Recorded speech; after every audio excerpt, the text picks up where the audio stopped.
पारंपरिक खेती का सवाल है तो वो निर्भर करता है हमारी कृषि योग्य भूमि की परिस्थितियों पर।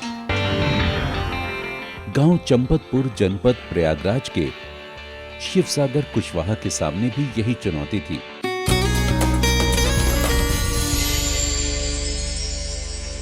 धान गेहूं की पारंपरिक खेती घाटे का सौदा बन चुकी थी।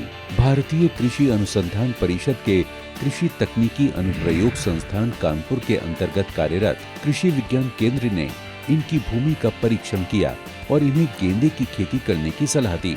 शिवसागर जी ने न सिर्फ कृषि विज्ञान केंद्र के वैज्ञानिकों की सलाह को माना, बल्कि केवीके में जाकर गेंदे की खेती का प्रशिक्षण भी प्राप्त किया।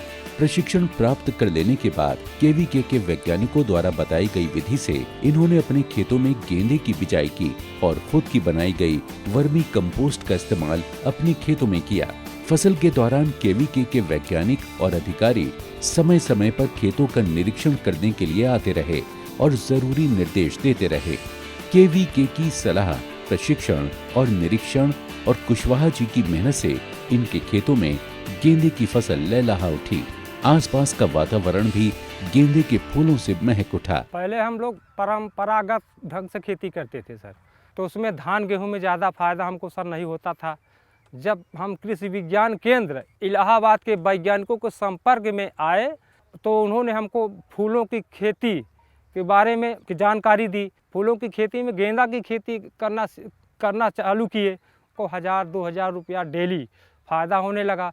पहले हमारे पास साइकिल थी, अब साइकिल के बाद हम मोटरसाइकिल से चलने लगे। फूलों की खेती ही से हम सर बहुत खुश हैं।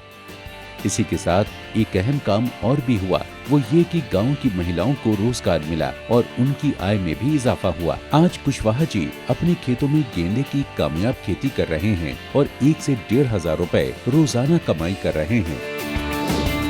कुशवाहा जी के खेतों में उगे गेंदे के फूल शादी ब्याह में 4 चांद लगाते हैं और साथ ही लोग भी इनसे फूल मालाएं खरीद कर ले जाते हैं। आज कुशवाहा जी अपनी गेंदे की खेती से बेहद खुश हैं और इनका परिवार भी।